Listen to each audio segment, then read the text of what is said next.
En pleine crise politique, Marine Le Pen s'en prend à l'Algérie. La crise politique en cours en France ne fait pas perdre de vue l'Algérie à l'extrême droite. L'hostilité de ce courant à l'Algérie tourne décidément à l'obsession.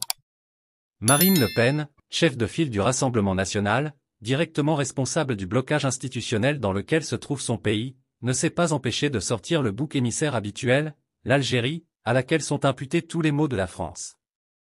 La fille de Jean-Marie Le Pen évoquait jeudi soir sur CNews la situation difficile des départements d'outre-mer, derniers avatars du colonialisme français. Évidemment, l'Algérie, elle-même colonisée pendant 132 ans, n'est en rien responsable des difficultés de ces territoires et de l'aspiration de leur population à l'indépendance. Mais Madame Le Pen a trouvé la transition pour rebondir sur l'Algérie, un sujet porteur de surcroît dans ce contexte de crise politique en France.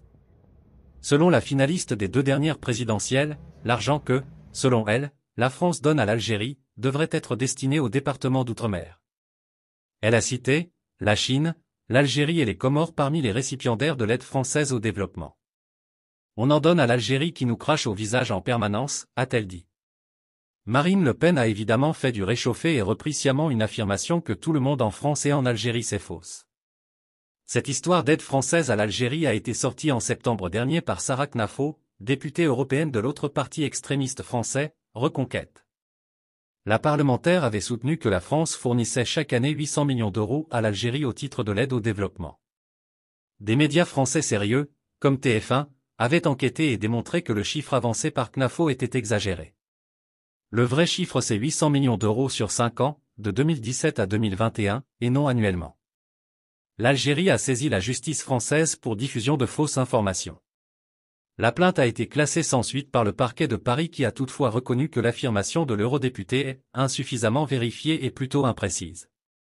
Pour l'extrême droite française, l'Algérie est responsable même des problèmes des Outre-mer. Il est curieux que l'extrême droite, si soucieuse de la destination de l'argent public, tourne autour de cette broutille et n'évoque jamais les sommes colossales affectées aux principaux pays qui dépendent de l'aide au développement, particulièrement le Maroc. L'obsession de l'Algérie est manifeste. Le courant extrémiste français a tout fait ces dernières années pour pousser les 2 pays à la rupture. La crise en cours entre les 2 capitales est la résultante de la pression mise par le même courant sur le président Emmanuel Macron pour l'amener à se rapprocher du Maroc tout en se détournant de l'Algérie.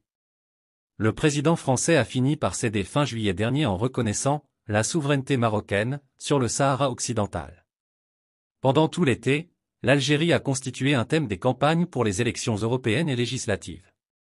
L'extrême droite a fait un point de fixation de l'immigration algérienne, qui n'est pas plus problématique que les autres, de l'accord de 1968 sur l'immigration dont elle réclame la révocation et du refus de toute repentance de la France sur son passé colonial en Algérie. L'arrestation en Algérie de l'écrivain Boualem Sansal à la mi-novembre est tombée comme une aubaine pour ce même courant qui mène une campagne d'une virulence sans égale pour obtenir sa libération. L'extrême droite n'est pas près de se calmer sur l'Algérie avec les débats de cette nouvelle crise politique qui s'annonce houleux.